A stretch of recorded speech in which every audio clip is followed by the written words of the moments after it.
I failed 5 businesses in a row because I was too smart for my own good. Then I met someone who taught me the difference between being smart and being actually rich, and that changed everything for me. Look, I'm not talking about intelligence versus stupidity. I'm talking about why a person with like a perfect business plan continues to stay broke while the person who just starts messy makes 50 grand a month. Why the overthinker never launches while the average person builds a 7-figure business. My name is Bunin. I went from failing 5 businesses by overengineering everything to building Pareto talents to over $1 million in revenue in the very first year in business, doing the opposite of what smart people do. Today I'm breaking down the 5 traps that keep smart people poor and how average people escape them to get rich. The trap number 5, that's the one that cost me like 3 years of my life, so let's get into it. There are 5 traps that keep smart people broke. And here's the thing, these aren't about the intelligence, they're about the identity. Smart people can't escape these traps because escaping means admitting that they've been wrong. And average people, they like never fall into these traps in the first place because they're not trying to prove how smart they are, they're just trying to get rich. So the trap number 1, I call it the perfection paralysis. Smart people spend 6 months designing the perfect logo, and rich people make one in like 5 minutes and print it on t-shirt straight away. And here's what I mean by that. I was 19 years old, sitting in my tiny apartment in Poland, about to launch my third business, a gift box company called Oh My Jar. And I had the product, I had the supplier, I had everything ready to go except the logo. So I did what any like smart person would do. I bought books, color psychology, like font theory, brand identity frameworks. I studied logos from the Fortune 500 companies. I sketched dozens of different versions, and I asked myself like, what will this logo look like once it's printed on the building? So long story short, I spent 3 months on the logo for a business that didn't have a single customer yet. And as you can see, that logo sucked anyways. So fast forward to 2024, we are launching Pareto Talent with my business partner Kasim, and we need logo obviously. So Kasim looks at me and says that, hey, like we are not doing the perfectionist thing again. Like you got 5 minutes to make this logo. So I went ahead, opened Canva, wrote 2 words, Pareto Talent, picked the font, and done. That's logo right now is printed on more t-shirts than I ever imagined. And that's exactly the idea between like doing something versus over-engineering it. And you know what's crazy? Like nobody cares. Not one client has ever said that, hey, I love your logo, that's why I hired you. And that gift box company, like it's that before it even like got launched. And the perfect logo that I was preparing for it, it's still sitting in the folder somewhere. So here is the thing that most people get backwards. They think that the logo makes the company successful, but it's the other way around. Like, is Coca-Cola iconic because of their logo, or is their logo iconic because it's Coca-Cola? It's basically a chicken versus egg problem, except like it's not. The company came first, the logo became iconic later. And look at Amazon, for example. Their logo was literally just text with one error. Or Instagram's original logo looked like a kid's drew it, basically. Or Airbnb's first logo looked at like it was made in Microsoft Paint. You see, none of these companies succeeded because of their logo. They succeeded because they launched fast, that they got customers and fixed everything else later. But here's what smart people do. They spend months perfecting a logo for a business that has like 0 customers. And here is the brutal truth. A logo cannot make you money. Only customers can make you money. But you cannot get customers until you launch. And you cannot launch if you're still perfecting the logo. So every day you spend making your logo like perfect is a day that you are not making money. Smart people optimize the wrong thing. Rich people optimize for speed. My business partner Kasim taught me this. Perfect is the enemy of profit. Every hour that you spend perfecting is an hour that you are not selling. And you can't fix what doesn't exist. And hopefully you understand that it's not about a logo alone. It's about any aspect of the business that is being over-engineered by you. So here's how to escape the perfection paralysis. I call it the 5-minute rule. So step 1, set a timer for 5 minutes. Whatever you're perfecting, either it's a logo, a website, a pitch deck, like you get 5 minutes to make a decision within it. Next, step 2 is to ask one question. Will this make me money today? And if the answer is no, then it's not the priority, just move on. Step 3, launch at 80%, like not 100, not 90%, 80%. If it's just good enough to show to your customer, then it's good enough to launch. And step 4, let customers tell you what to fix. Don't guess what needs to be perfect straight away. Your first 10 customers will tell you exactly what actually matters. So that's the system. Stop perfecting and start launching. Okay, but here's where all of this gets worse. Even if you escape this perfection paralysis and actually start planning your business, smart people fall into the second trap. And the second trap is overengineering the plan. Smart people build detailed revenue projections for an empty store. Rich people just stand outside and invite customers in. So let me tell you about my hookah bar. I was 20 years old and I had what I thought was a brilliant idea, open a hookah lounge in Poland. So I did what any smart person would do. I built a business plan, like a real one, month by month, revenue projections, customer acquisition, cost calculations, like all of that. Deciding what would be the upsell opportunities, like we would sell drinks, snacks, maybe like even hookah supplies. I calculated our break-even point, I calculated our target addressable market, I had like spreadsheets for every single thing. I spent 2 months building this plan, then I opened the store and it was empty. Like day 1 it was empty, day 2 it was empty, day 5 still empty. And I'm sitting there staring at my beautiful spreadsheet that says that we should have like 47 customers by now, and I've got 0. And then it hit me that the plan doesn't matter if nobody just walks through the door. You know what actually worked? I just walked outside, stood on the street and started inviting people. And that's it, like no projection, no calculation, just standing outside and talking to people. But here is the thing, I couldn't do that earlier because I was too busy perfecting the plan. I thought that the plan would bring customers, like it didn't. Actions is what brings customers. Mike Tyson said it best, everybody has a plan until they get punched in the mouth. Your business plan is perfect until it meets reality, and reality doesn't care about your projections. Reality cares about one thing. Can you get a customer to pay you? Rich people find out fast, and smart people delay finding out because they are just still planning. So you need to understand that your plan will get punched in the mouth. And the question is, do you want that punch to happen on paper or just in real life? Rich people take the punch fast and they just adjust, and smart people, they avoid the punch altogether. So here's how to escape overengineering the plan. I call it the 1 week launch.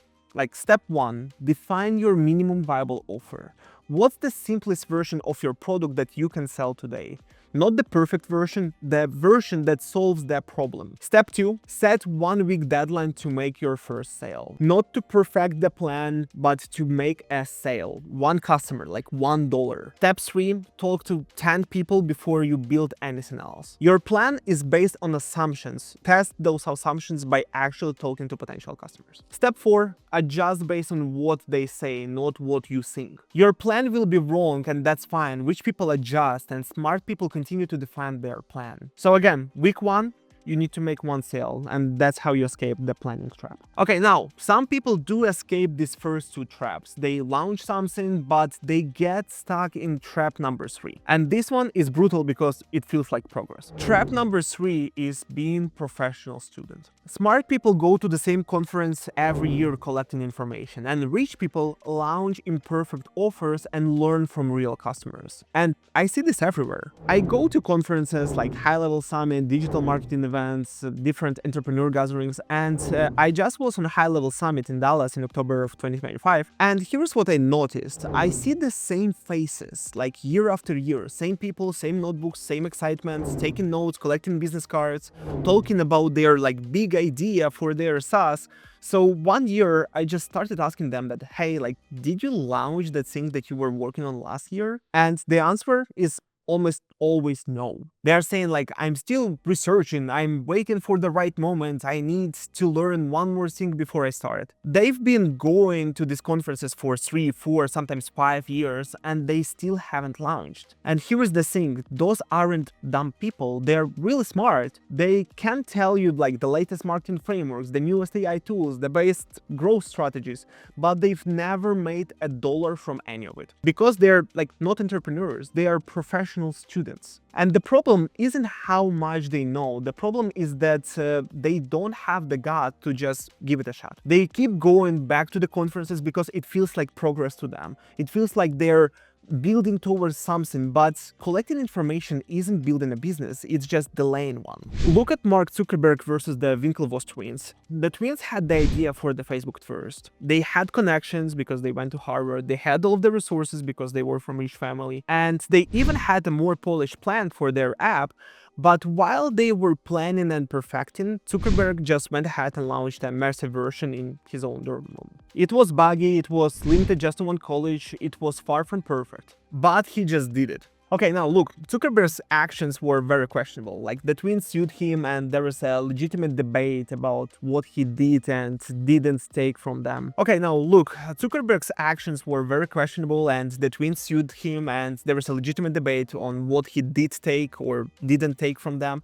And I'm not defending that, but here is the business lesson. The twins had the better idea, the better plan, the better resource, and Zuckerberg just had the speed. He went ahead and launched, and they didn't. Ideas are worthless without the execution, and the twins planned while Zuckerberg went ahead and shipped the product. And that's why he's worth hundreds of billions of dollars, and the twins are known for only losing their idea to him. There is no amount of learning that replaces one real customer. Conferences, they teach you the theory, and customers teach you the reality. And reality is the only education that pays you back. So here is how to escape being a professional student. I call it the 2-week learning limit. Step 1, give yourself 2 weeks of learning maximum. Watch the courses, go to conferences, read the books, but after 2 weeks, the learning stops. And then step 2, launch with what you know on day 15. Not what you wish you knew, what you actually know. If you can't launch within the 2 weeks of knowledge, like, you are just overthinking. And step 3 is to let customers become your teachers. Every customer you get teaches you more than any conference ever will. Real feedback beats the theory every time. Step 4, ban yourself from new courses for 90 days. No more learning until you've made at least 10 sales. Prove that you can execute with what you have and stop being a student, start being a business owner. Alright, so trap number 4. This one I see a lot with like business owners and it's really painful to watch. I call it building for imaginary customers. Smart people calculate their target addressable markets and market sizing before their first sale,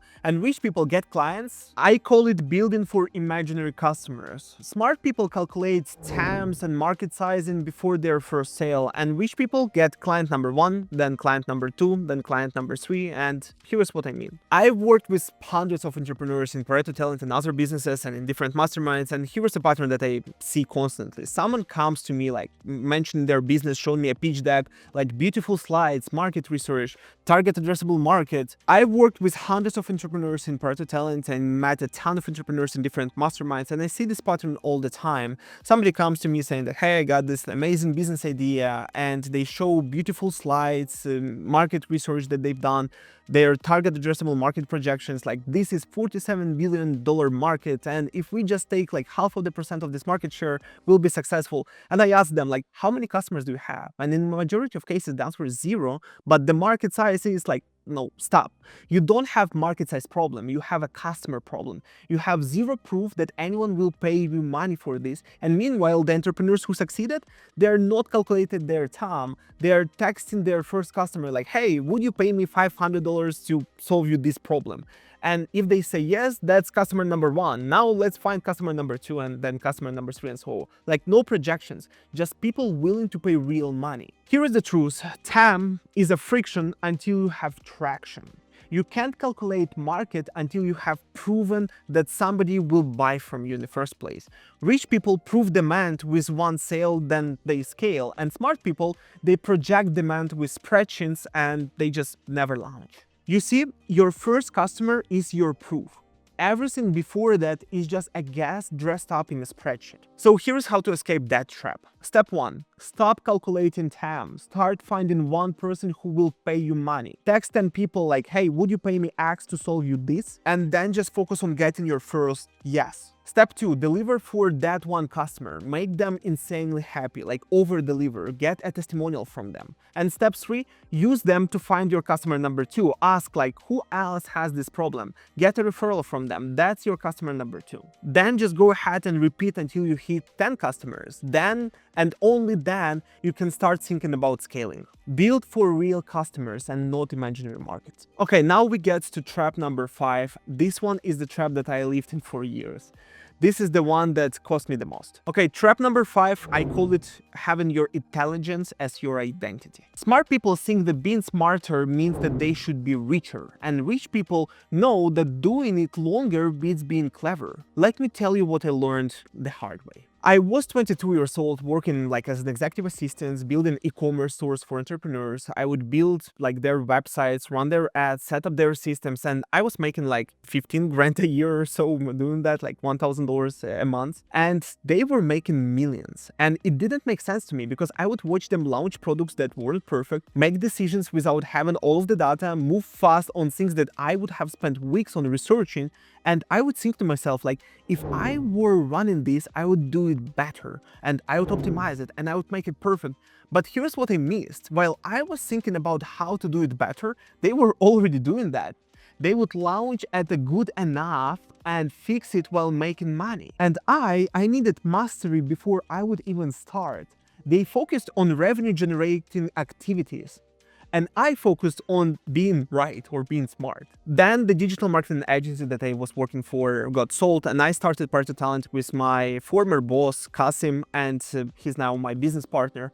And that's when it finally hit me.